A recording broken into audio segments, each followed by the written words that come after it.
Hello, how are you? The world encountered a seemingly endless spate of economic and political crises in these last few years. In emerging countries, volatility is even greater. How do companies successfully adjust their strategies to survive such instability? And more, what do companies do to grow and succeed in crisis? This was the question I made to well-known executives in the thick of the action in emerging countries. This symposium is intended to discuss and show their answers. Business strategy in crisis context is the theme of our Global Management Week, which is starting right now. Here by my side is Professor Luis Carnier, a specialist in business strategy, to discuss the opinions of our executives today. Thank you, Professor Carnier, for being with us today. And my most special thank you to you that are joining us in this presentation on the IBS channel on YouTube. Send your questions, send your opinion for us here, and form a discussion group to participate in the Managerial Challenge about strategy. It's going to be a great opportunity to think about this matter and to win scholarships abroad. We have $100,000 in scholarships for you to attend a 3-week intensive program in the US, in Brazil and Europe in universities that support this event. To start our chat, our first question is to the Vice President of Itaú Asset Management, focused on Latin American markets. Marcelo is mastering economics and developing his career at Itaú and other countries. Marcelo, thank you for your participation in our discussion here today. Please, could you tell us how Itaú, particularly in the area of asset management, how did it build its strategy and how you make adaptations, adjustments in your strategy in the context of changes in the economic scenario, Marcelo? Scenarios change. They have significant parts in our business, right? It impacts not only our investment decisions, but what to buy, what to sell, when to buy, and when to sell. Here I am talking about the business and asset management. How do we structure ourselves to go through different periods, different moments of the economy to guarantee we have a sustainable and profitable business in a long term. And then I will specify if you have the long-term strategic decisions and you have the tactical decisions that we make along the way, adjusting our strategy a bit for when crisis arises. Speaking of strategic, I think what we are looking for here, obviously, is delivering results to our customers.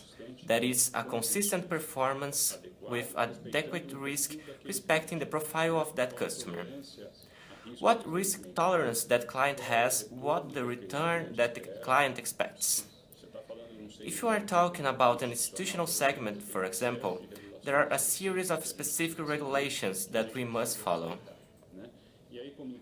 And then, as a company, how do we position ourselves to have this delivery that the client expects? I think there is a central point of this discussion, that the supply of products. What products will I offer? And there you have important choices to make, and they are choices that impact our results in long term. And we made a decision here that maybe I would say it's the most important decision here in our business. That was to have a wide offer of products, different strategies, but at the same time limited. Why limited? Because as a company, we do not believe that it's possible to do everything for everyone with quality. That's right. So we made a choice. I have more focus. I will focus on what I think I have a differentiated delivery capacity, and I will give up the amount. At the time you make this choice for this focus and this discipline in our understanding, your ability to deliver results increases. Why is that? Because I have fewer distractions that are not core of our business. So I guess that's the main point of the discussion, right? For the long term, it is having a very clear definition of what you can and cannot do in terms of management strategies. In our case, because of our size, the scalability we have, the infrastructure support we have, the structure we are in a privileged position to be able to do a lot and to deliver with enough quality. We have stock products, we have fixed income funds with market risk, interest and currency, we have credit fund, and we have that the multi-market as we speak. And when you have this range of strategies, you will be in a more favorable position to go through different moments and different scenarios that the market is experiencing, right? So we are in a bad period, a period of recession, high interest rates. Our client is more risk resistant. The natural way is for this client to seek more conservative products, products that will follow the interest rate, income funds, possibility active funds that run some risk, and it could be its market risk or credit risk, and I have it here to offer. And there, my work is much more intact than where this flow of money will come. What our investment recommendation for a client, and I can meet this customer demand, having assets available in the market for people to buy and be structured to meet specified demand here. This scenario will improve, the interest rate will fall. The client's natural path is, whoa, I need to get more return, and that flow should be where? Stock funds should benefit, multi-markets funds should be benefit for us. And be structured, you have the products, you have the teams, infrastructure, controlled risk, environment, so that you can absorb this resource and be able to meet this demand here, as well as in a more controlled environment, in an environment of economic improvement scenario. Is this right? So the long-term strategic planning goes through these discussions, doesn't it? So you are creating your offer, you have your overall offer of strategies, you adjust this offer to the different types of customers you are serving, from individual person to foreign investors. So how does this offer fit that large range of customers? At what price will you offer it here? What are the competing products? This could be funds from other houses, or treasury products, brokerage products, and others. If you are looking at all it here, and you build the structure of your offer, thinking about all this business here that you have. And then you come to the technical side, to the day by day. From the moment you've defined the, let's say, the book of the story, your targeting is clear, well defined. That's where you are going. You are going to make precise adjustments in this business here to go adjusting to scenarios that are happening in the market. Example, in a scenario of deterioration that we have been here in Brazil in recent years, obviously, a portion of our clients were scared. What will happen? So these customers have a greater demand for international assets. How do you adjust your offer to this context for this new demand? And there comes to the speed of reaction that we have to structure teams that can manage the assets that meet this demand, and there enters a little in our international position. And how do we make a move like this? So we identify which demands are appearing. We define if we have the ability to manage these assets. If we have the capacity to manage, this is simple. So if you do not have it, I will find who can do it, and then we'll think about the customer again, on how I'm going to structure myself to make this offer. Then you go into a discussion of products, vehicles. What are the markets that these customers will buy, and what are the alternatives I have to offer these products to my customers? And there are basically two ways. Either I will buy outsourced products and we will put this on the grid, or we will develop our capability in-house to have that product also offered to that customer. And then I think that's this combination, the long term that gives you the basis of what you are going to do makes it easier. And you have it here, pretty well structured, making it easier for you to act in the tactical here to get things done with this offer. Products, strategies, everything that will offer that allow you to meet the demand of your client from different strategies. Thank you, Marcelo. Thank you very much. Thank you for your answer. I think it's clear for all of us here that Itaú was prepared for the oscillations in the macroeconomic environment, typical in emerging countries, by the way. But let me explore a little bit more about this aspect. Your major operation today is still in Brazil, a country whose GDP grew 7.5% in 2011 and then faced a brutal GDP decrease in 2015 and 2016. Just with a tactical adjustment, was it possible to manage this context, Marcelo? Bom, acho que assim, a pergunta é bastante boa e Well, the question is very good, and I will, before I answer the specific question, focus on the international, because I think it is international more palpable. I will give you a little context of what happened, okay? So the bad scenario that we currently live is not necessarily a bad scenario for the asset management industry. So it was a scenario of recession, a scenario of deleveraging, a scenario where the demand for credit and the appetite to take credit and thus to grant credit, it was greatly reduced, and you had much suffering in that period. But it wasn't 100% of the economy that suffered, right?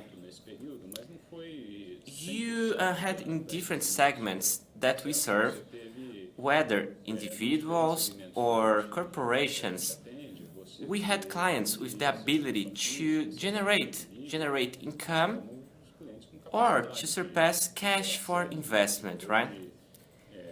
And in a recession scenario, our competing products have become very unattractive. So let's think about something here. One of our competing products are interbank deposit certificate. Okay, so and banks were low on appetite for money. So you had a natural flow direction for the fund industry. For that, available savings that happened in those years. Okay, so the moment you have that demand flow, you are struck to capture. I think it's a hit to your strategy, and it happened. For example, our last 2 years here have been the record years of raising money. It's true, we've gotten less risky products, lower value added, lower rate products. But we managed to survive, and we got a lot of new money. Let's put it this way.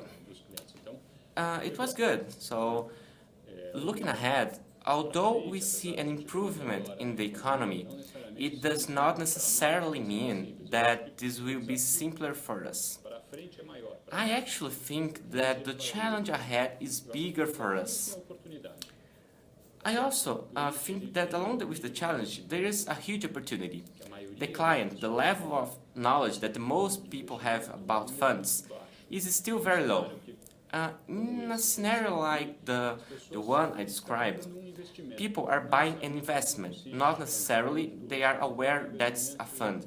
They are buying a fixed income investment, a passive product, indexed to interbank deposit certificate, like a fund, like a bank deposit certificate, like a compromised, and it's difficult to differentiate between products. The time we look at this scenario that we believe it will come, it's a more challenging scenario for us. The challenges are bigger. The customer will be demanding a more sophisticated products. The customer will often be buying, sometimes he does not have full understanding of what he's buying, and then I'm specifically talking about risk. He's probably looking at the return. This product will give me more return than interbank deposit certificate, which is very low, compared to historical levels at the client's head, because that's the head that most of customers will have. So for this $8.5 interbank deposit certificates, that we do not know exactly how much it's going to be, which is still quite high. If you think in terms of real interest, still very high, looking at the inflation that we are glimpsing, but the customer is looking for products that offer the possibility of a greater return. The challenge in this scenario is bigger than the previous one, where you had some savings available, but with a more conservative product, a more binarized product, So the scenario that lies ahead is a more challenging one. And again, in terms of strategy, long-term planning, and what your product offering is. I think the central discussion is any company in any industry in asset management is no different. It is you having your complete offer and you having this product well structured, well management with a good long-term performance, with controlled risk, so you can sit in front of your client at the moment and show, look, I also have this here offer to you. Going back to your question of the adjustment, these are different scenarios to promoting the structure. And you spoke a lot of efficiency, that is a bad scenario, a better scenario. And how do you make this move? If we analyze mainly the parts of costs of our company and the main change that happened in the recent years because of the scenario, it was.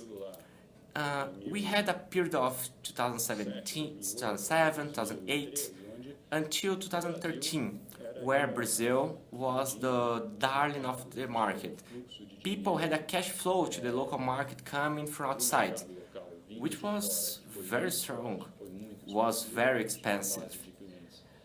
We had a very large customer base, and obviously you have a structure to serve these customers, which takes the entire chain of our operation backs off.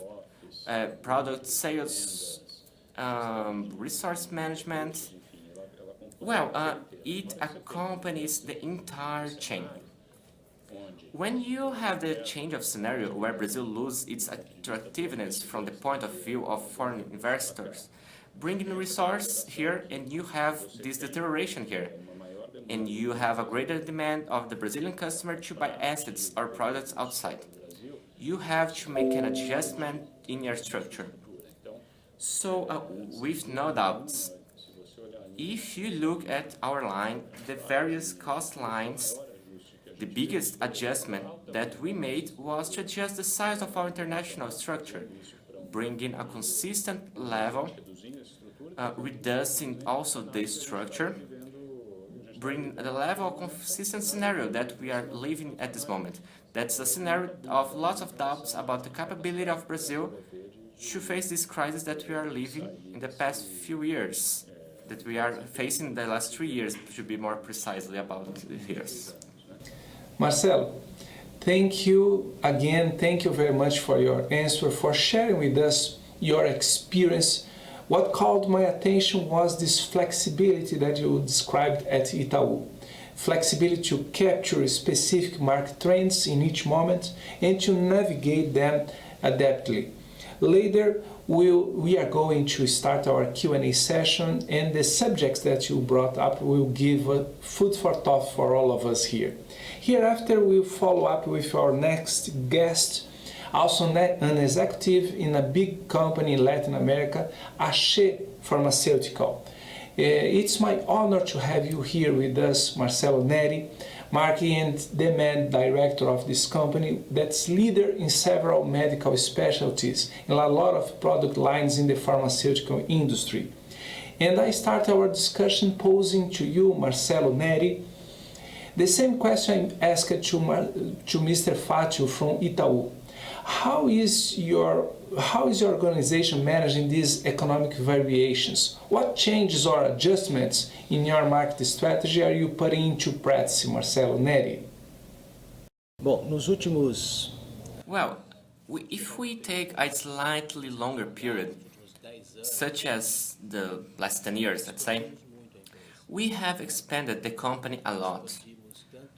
We expanded both with new releases and also in our number of employees. Just for you to have an idea, in 2006, 2007, the total number of employees in the company was 2,200. Today, we are 4,500. So the company in recent years has expanded by 100%. If we shorten our focus to a more recent period, such as the last 3-4 years, we have already been more surgical in contraction and expansion according to market conditions.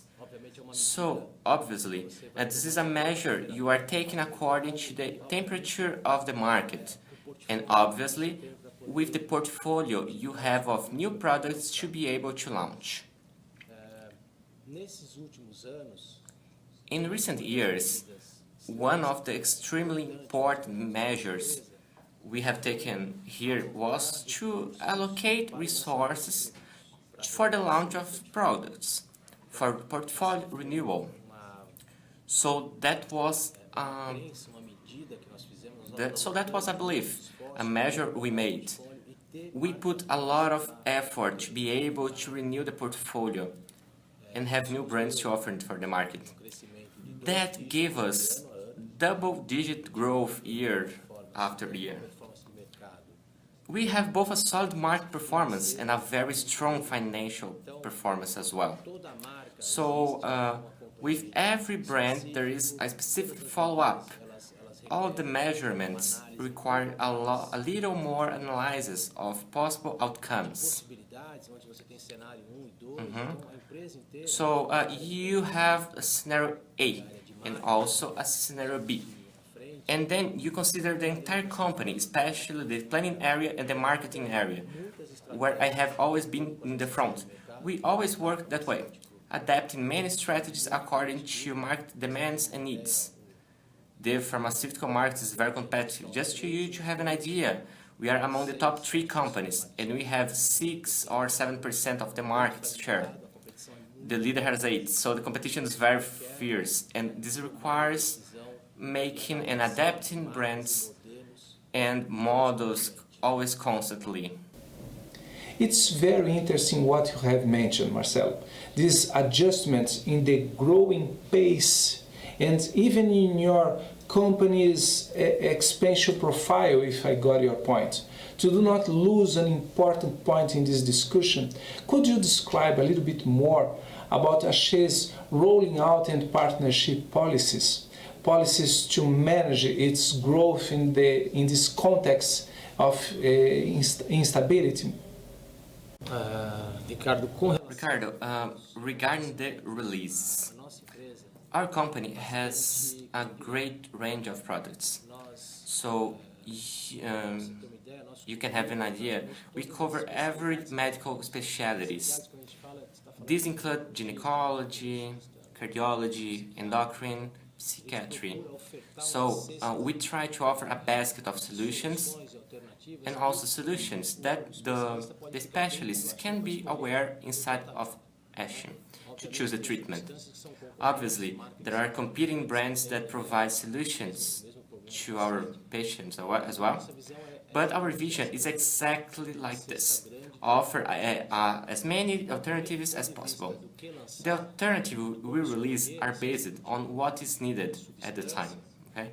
So we look at the market growth. What are the ones that are most attractive to us? Where are the guidelines? doctors, scientists are pointing at that direction with the best treatment. So we can search for a development of work with companies has this substance, that technology that they can offer as well. But as I said, we are analyzing practically every specialty. There are a few still of them that we don't have that, but we are trying together. From the point of view of partnership to launch, we are also looking for market opportunities, markets that are less served, but nowadays that's a little bit rare. But especially some companies, some partners that brings us competitivity differentials. And the competitivity differential can be a different presentation of the product in a solution that the patient prefers. In this context, we have a lot of partnerships. I would say also that I'd like to take a minute and mention here a partnership that we have with Ferring. That's a Swiss company. We have launched a very different category that are probiotics, right? So our last launch became a global case. For example, for other countries, of how we position our products. And now we are building a laboratory of innovation inside the company in Guarulhos, where they are direct partners to develop from stage 1, 2, and 3, and also commercialize products not only in Brazil, but to the rest of the world as well. So we adjust this expertise, and this is a partnership that is in progress, and we hope to reap the benefits. And there are others that we are in switch stage globally. We are the company that launched the first phytomedicines here in Brazil, developing our own since stage 1, 2, and 3. That's our Axiflan. We have expertise, a story of it as a national company. That's a national industry landmark. This line as well, we search with our partners, bringing products that could be able to cover some gaps of the market with a new level. This is the searching of the company, its position. For the other side, Ricardo, there are opportunities that we do not let pass. They kind of look at this market here growing. If I enter this market and get a piece of that 10, 15% here, I add it to my portfolio. So as we are very versatile, we look at both sides. The tendency, of course, is to search for innovation. However, the classes, they are well served. You have a great brand of offers and substances that serve a good part of diseases. But you have to search for some differences. For example, what we have a responsive success is to observe and study that the doctor prescribes 2 brands combined. So to treat that kind of disease, generally, there are 2 or 3 substances together. We do a wide research. So is it possible that putting 2 substances in a pill meets the market? So we have also some brand cases that through one we call incremental innovation, because that's not radical. And we are doing with Ferring, we classify as radical. You start from the beginning with the things. For example, we classify as incremental. You combine the substance, they are tested, pass for a serve, as much internal as of Anvisa, and we launch them. And they have a very interest attractiveness. We are to present them in some Latin American countries because they have an interest in this kind of substance. We have an antihypertensive. Now we have an Alzheimer product. That's something that new and very interesting, that we combine 2 drugs. In other words, the mindset of the company is coming back to portfolio building. bringing new brands, and this way we can cover the most alternative possible products from in our company. Thank you, Marcelo Neri from Axé, for sharing here with us your point of view, your understanding about how a company can manage its portfolio, develop innovation programs, even facing a complicated economic scenario. And our last guest today is Mr. Rafael Lazzaretti, Strategic Planning Director from CPFL, a company in the electric energy sector. Rafael, please explain to us how a company in infrastructure, typically marked by strategic long-term planning, how you manage oscillations, this roller coaster that has been the Latin American economy. Rafael. De fato, a gente aqui na CPFL Indeed, we from CPFL have a strategic planning process that's well established. Since 2000, we have done as annual cycles of strategic revision that starts in the first part of strategic planning, part of understanding the scenarios, especially internal and external. For these discussions of scenarios, we bring lecturers from outside and specialists of every slope, technology, economy, energy market. We have the habit of bringing these specialists from outside to provoke, for us to make true workshops inside the company with the leadership, thoughts about the impacts of different scenarios. And this is already a change that we lived in the last 4 years, 5 years, to understand that the future is not deterministic. It's not a scenario that we have ahead. It is a group of possibility and scenarios, especially from the economic side. We end up working always with 3 scenarios. One is optimistic, and one base, and one pessimistic. It in some way guides certain expectations from the point of view from the director of shareholders regarding a group of future possibilities. The future can be different. And this is one of the exercises that we are aiming to do in the cycle of strategic planning, to build a strong strategy, a group of actions and allocations of resource and focus that the company will give the next years. That reflects the understanding of these old scenarios. Using what you said before, part of this reaction in these scenarios, it also happens in our annual cycles, from one side, but also in certain flexibility to build new actions or new initiatives during the year. As any action appears, any scenario, any new fact that wasn't expected originally in the strategic planning of the company. Typically, we map this through monitoring the results. We have monthly meetings of the results that aims not only the budget result, the income, the cost, the company's profit, but also the beginning of this monthly meeting of results starts with a discussion of scenario, of how is the macroeconomic scenario, the attachment, even the energy scenario, how it is developing the energy market.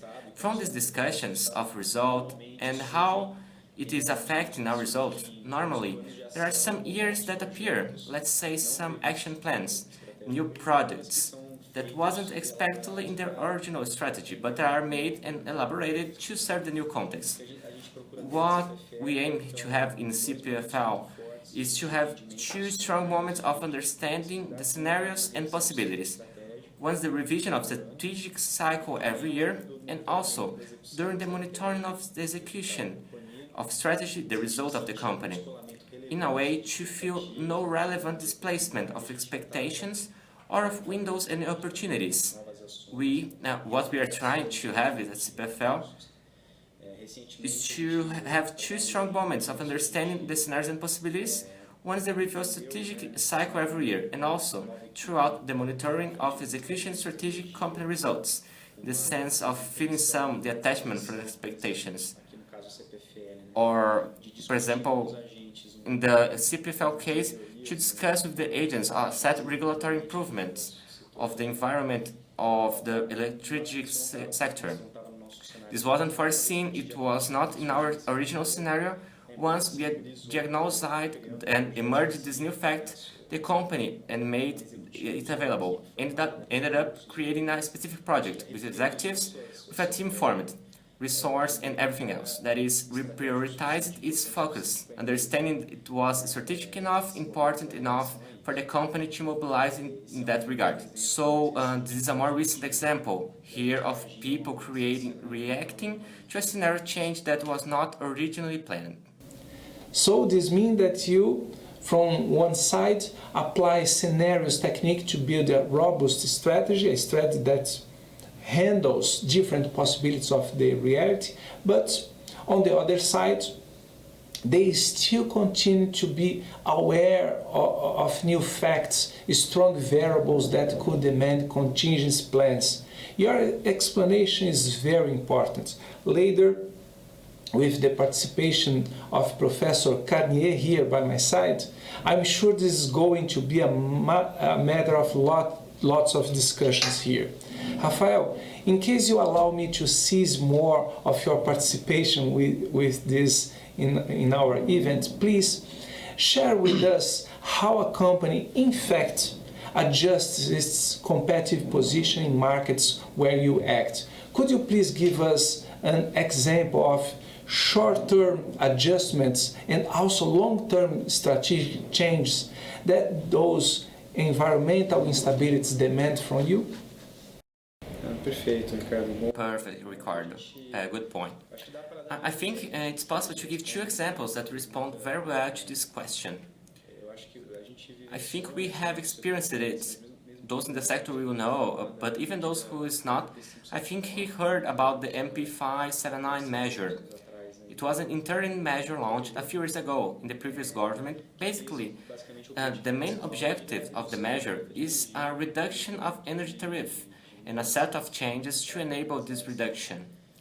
It was a measure that brought a set of impact for companies and for us as well, not originally foreseen. We have not planned and generated here.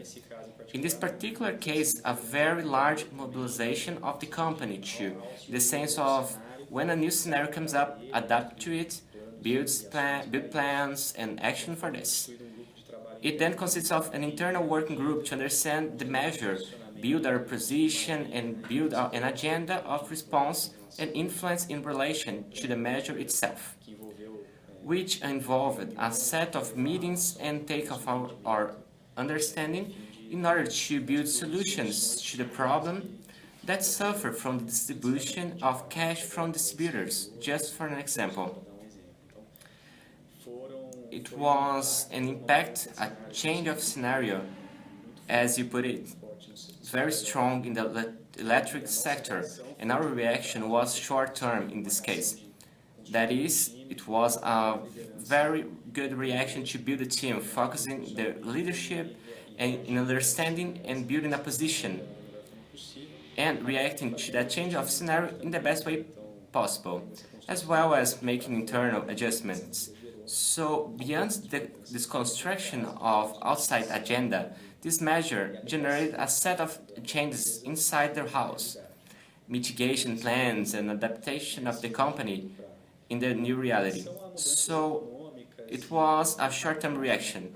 Regarding to the economic and long-term changes, we work on our annual strategic planning cycles, looking at the long-term or horizon of different economic perspectives and especially changes in the consumer environment, what our customers want and what he's willing to consume.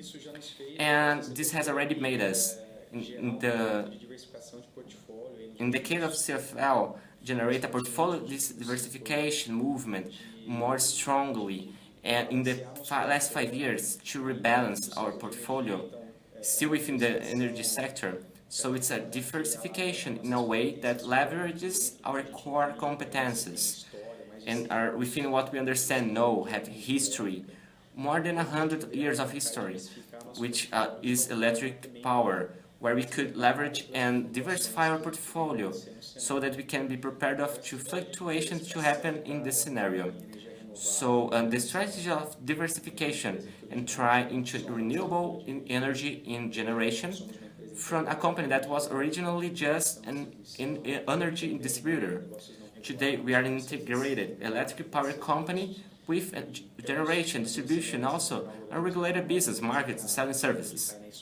2 weeks ago, we inaugurated a new company selling solar panel installation in customers' houses.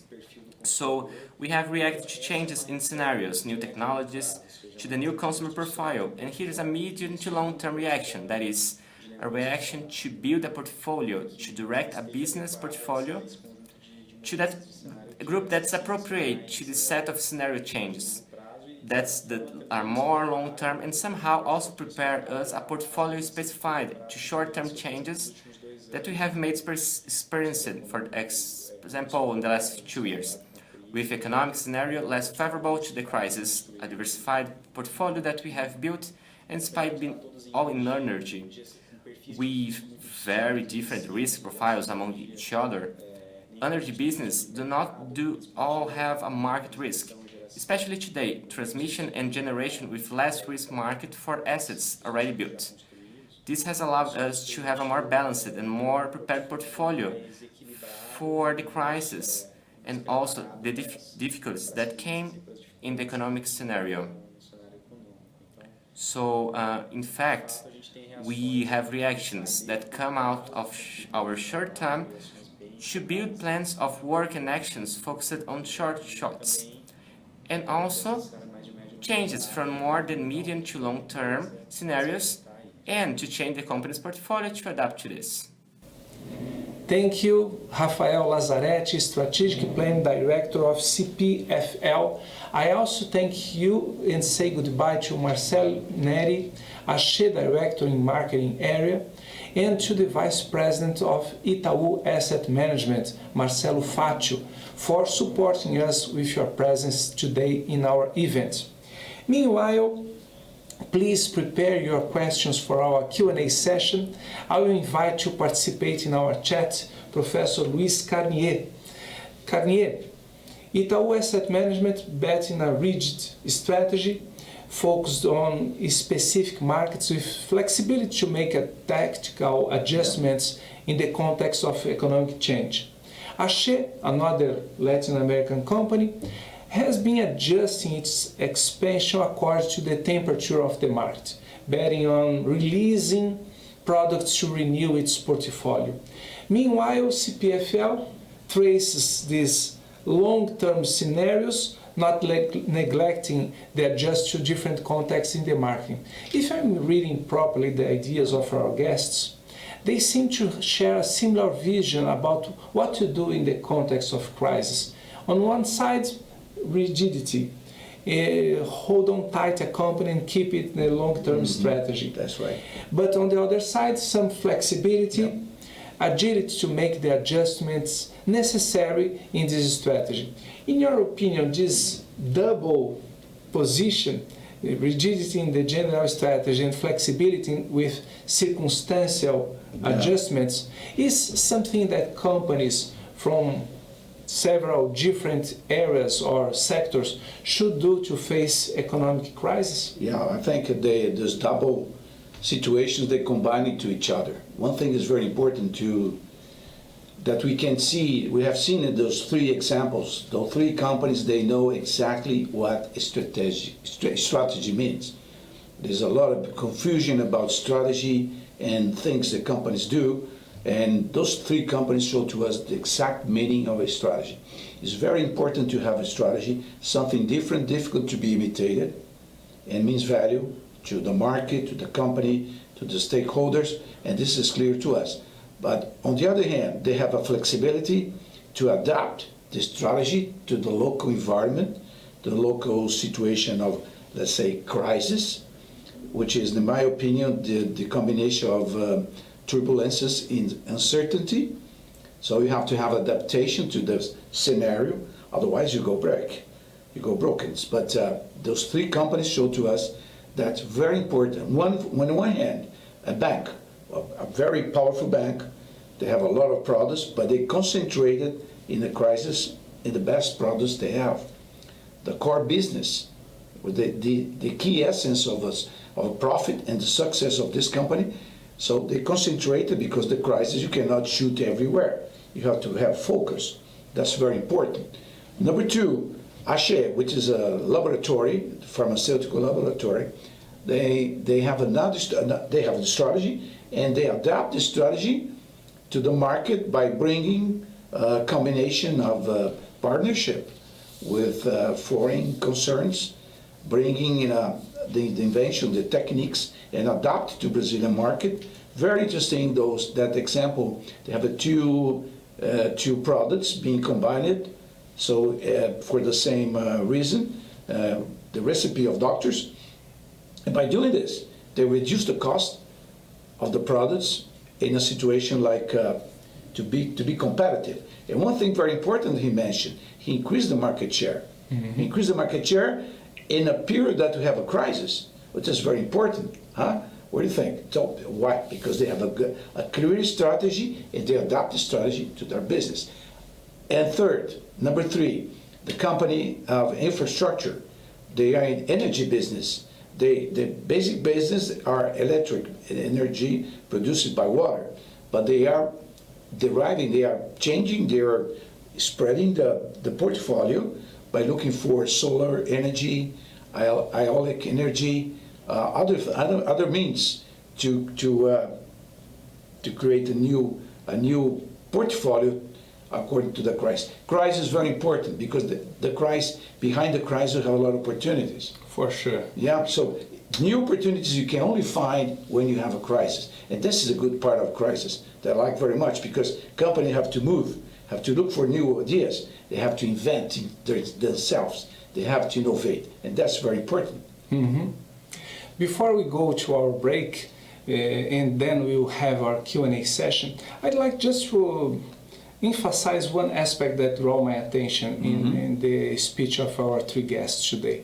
All of them told something about international partnerships. Oh, yeah. They are bringing some benchmarks, they are bringing some experience from abroad to this region. How important is this kind of initiative, international benchmarking, international associations, partnerships, in developing adjustments in the strategy to surpass moments of crisis, Professor? Well, I think if we have more 10 companies, they're going to show the same exit, the same alternative, going global. That's very important. Take our example.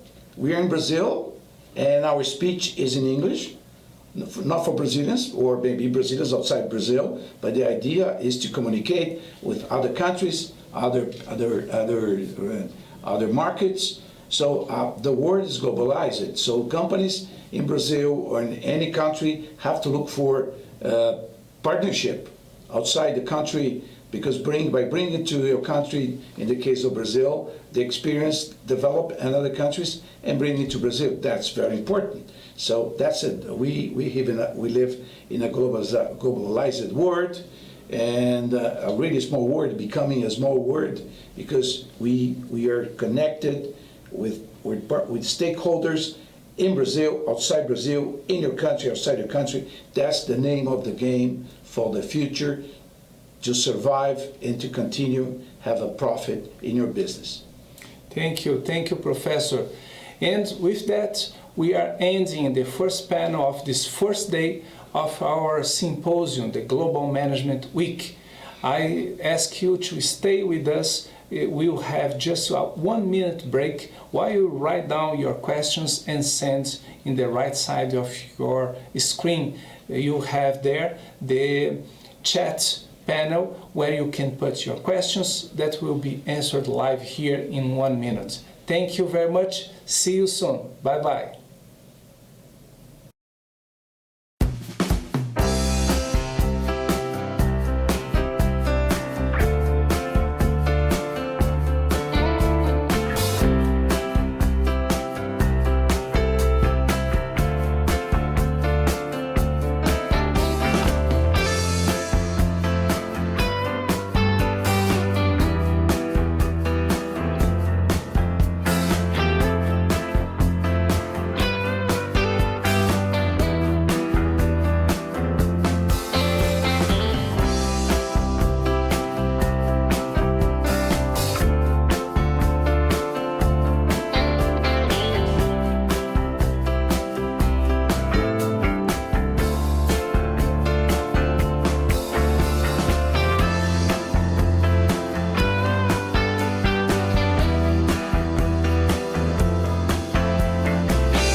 Hi, we are back now to the Global Management Week 2017, starting our Q&A session right now. If you want to get a certificate of participation in this symposium, please do not forget to sign the attendance list available in the chat tab at the right of your screen. There you can also send your contribution to this discussion, your opinions, your questions. You can also win scholarships offered by our supporting institutions. You can win a scholarship by forming a group to participate in our managerial contest. Read the instructions, form your group, and join us in this international challenge, okay? The first question today is from Ethiopia. Mr. Birhanu Atonsa from Ethiopia asks, what quality of managers and business owners is important to cope up with such scenario of crisis? Well, I believe you have heard the opinions of our interviewers today, Mr. Birhanu, and the most important quality may seem this rigidity of sticking to the strategy and also having this flexibility of adapting the company, its portfolio of products, its processes to the context of crisis. And I agree with them, but I would add another aspect, another quality important for managers. I believe you should trust in your instincts. You should trust in your ability of reading the scenario of your company, understanding what are the opportunities that the new context present to your company. Okay, thank you very much, Mr. Birhanu Atonsa from Ethiopia. I have now two questions from China and Bangladesh. Two questions I will try to answer at the same time. What are the specific strategies for small business and especially in developing countries to turn out time of crisis into thriving opportunity, considering the unstable institutional framework in sub-Saharan Africa? It's a question from Mr. Juma Mabula. He is studying in China currently. And also from Bangladesh, another question from Mr. Nahin Maksud. If the crisis affects negatively the market, how management can make it into opportunities to grow? Well, I believe if a manager can understand what is happening in the market, what are the changes customers, clients in general expect from the companies, from the suppliers they are buying from, a good manager can understand what is the value proposition aimed, demanded by customers in these specific moments and take opportunities to grow from it. Okay, thank you, Mr. Juma from China and Nahin from Bangladesh for sending your contributions to this discussion. I have here a question from Miss Julian Nakiyaga. She is studying in South Africa currently. Is growth in crisis related to the way the crisis used to develop solution strategies to deal with the crisis? I agree with you, Miss Julian. I believe managers must have this eye open to the crisis context, understand what are the opportunities hidden behind the scenario of crisis. Okay, thank you very much for sending your contribution to this discussion. Another question from Mr. Fentahun Admasu from Ethiopia. What is the role of cooperatives in times of crisis? Well, you know that in times of crisis, we usually face reduction of scale. The demand reduce, the production lines will be slowing down, so the individual cost will be increased. When you establish agreements with cooperatives, you can share some costs, helping to provide you some scope economies in compensation of scale economies that usually crisis affects. Okay, Mr. Fentahun from Ethiopia, thank you very much for your question. I have now a question from Mr. Norbert Francois from Cameroon. He's asking, how can a strategy adopted by business in developed country that have experienced crisis being adapted by a business of developing countries with different conditions, pressures, threats, opportunities they face are not the same? That's a very interesting question. We try to learn from other countries' experience, but we gotta adapt this knowledge to the specific context of your country. When you have a theoretical framework developed in rich countries, developed countries, you gotta adapt it to the context of an emerging country. Otherwise, this framework probably will jeopardize the development of your strategy. Okay, Mr. Kiran Bamanu from Mr. Norbert Francois from Cameroon. Now, well, I'd like to say my thank you for the contribution to this debate sent from Nepal. Mr. Kiran Bamanu sent a lot of comments contributing to the discussion today. Thank you. And I now have a question from Italy, Miss Marija Karov. She's actually from Macedonia, studying in Italy nowadays. Do you think managers should predict these situations once creating the annual plans, etc.? In your opinion, good managers, leaders are able to predict or no? Well, this is a tough question.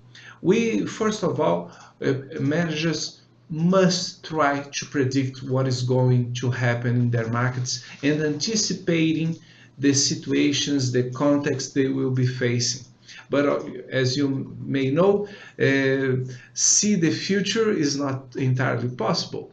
We try to do is creating scenarios, options of contexts, and create a robust strategy, a strategy able to face different contexts, different scenarios. But in general, you must take into consideration one important thing, Miss Marija Karov. The economic development is always in cycles. We will have periods in which we will have high growth rates and then a period of decline of the economic growth. So you don't need to have a crystal ball for this. You can count on these cycles, and by dealing with them, you develop your managerial skills. Okay, thank you very much for sending your question. Now I have another question sent from Nepal. Mr. Anish Shrestha asks, what will be the better strategy during the time of crisis? Lowering production, lowering price, or continuing production and keeping products in stock while releasing limited products in market? This is a very interesting question, Mr. Anish.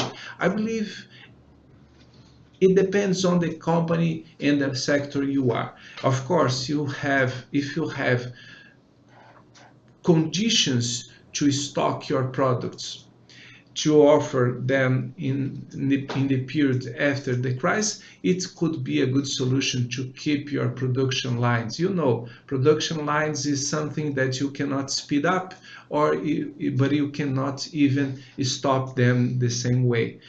Continuing the production in the same pace is always the best solution, if possible, for a company.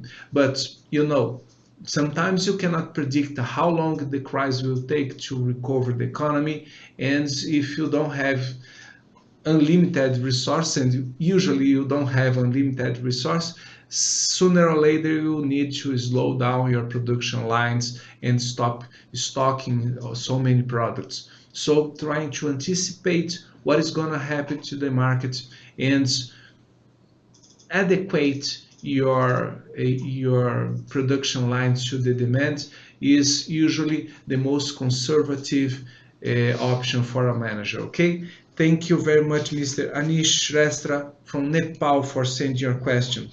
And now answering the last question sent in anticipation before I start answering the question you are sending right now. I have here a question from Mr. Tabizo Nibidele from South Africa. Are other BRICS countries at risk to fall in the same trap that the Brazilian economy faced? If so, what should these countries do now to prevent such economic catastrophes? And the question related to the subject of this event, how are production-based companies reposition their operations to respond to changes in the economic development? Well, first of all, thank you very much, Mr. Tabizo, for sending your questions.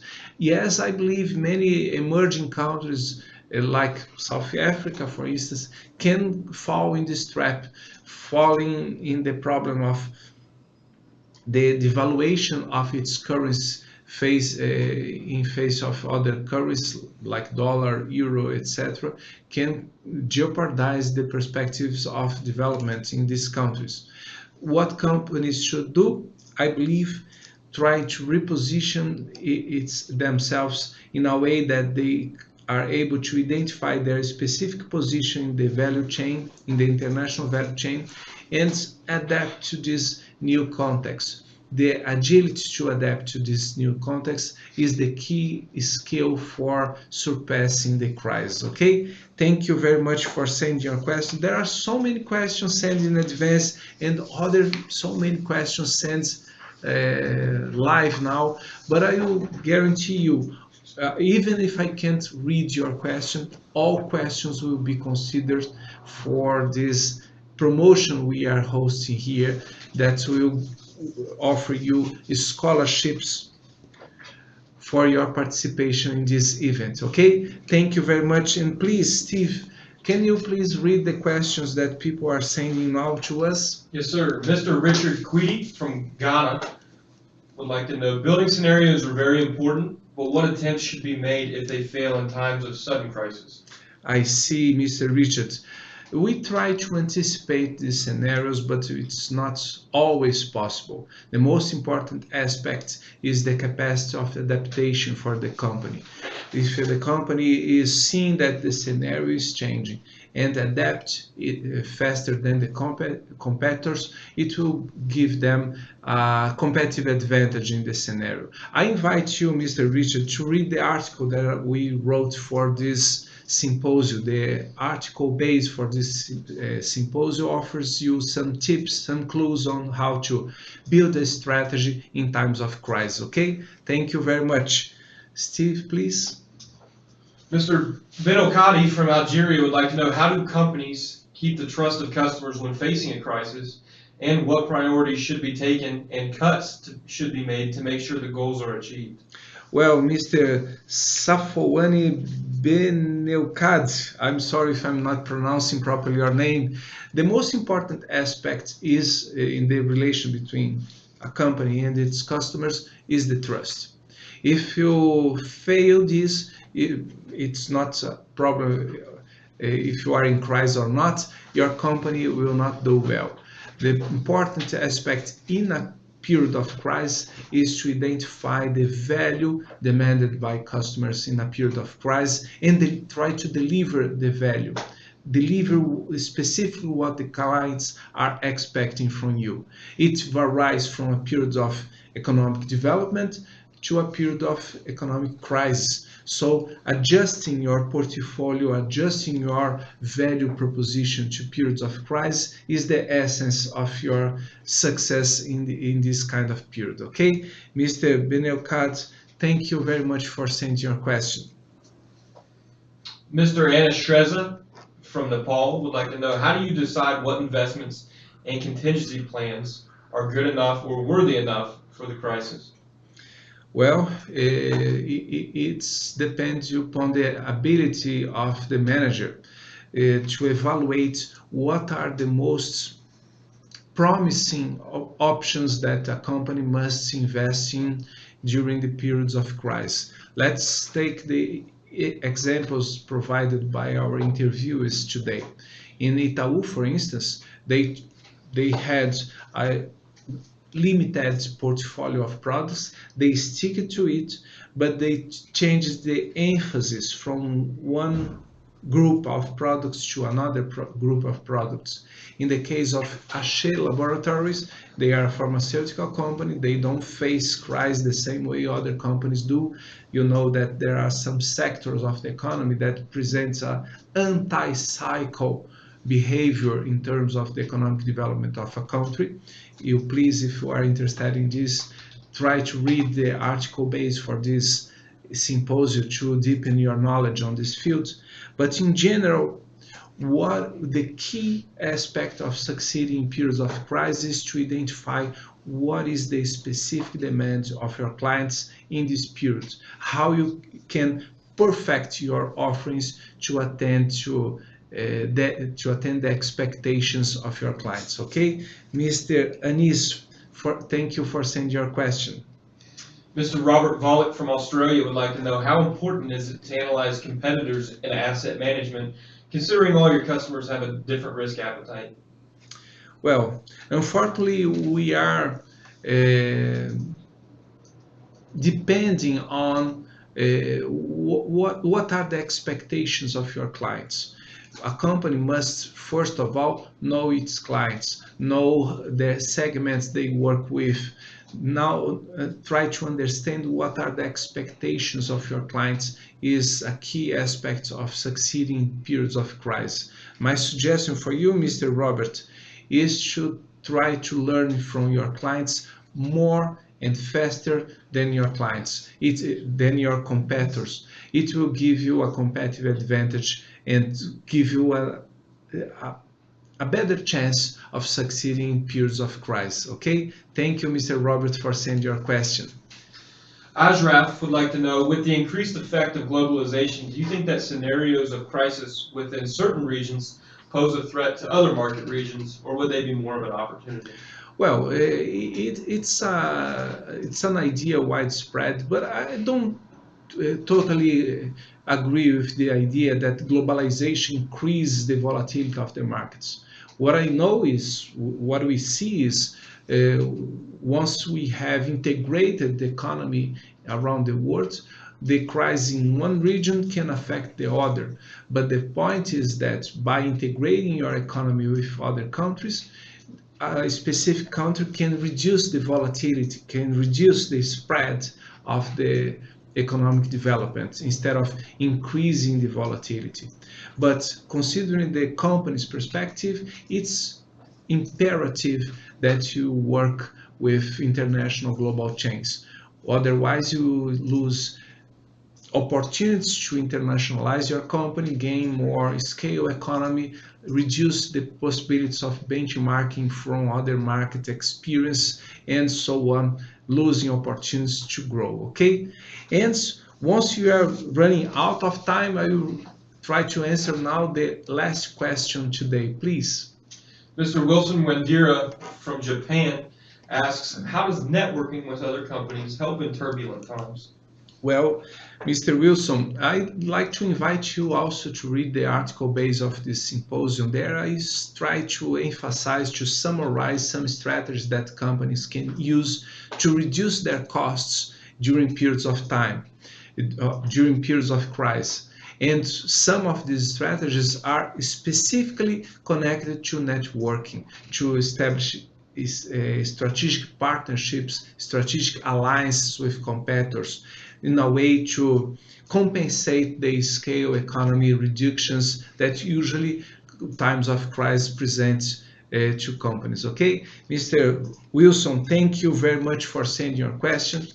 And ending our day of discussion today, I'd like to thank you once more for joining us. And tomorrow, same time, same YouTube channel, we'll be joining with our other interviews for our second panel, discussing how product-based companies and manufacturing companies are trying to surpass the issues of economic turbulence. Okay, thank you very much, and see you tomorrow. Bye bye.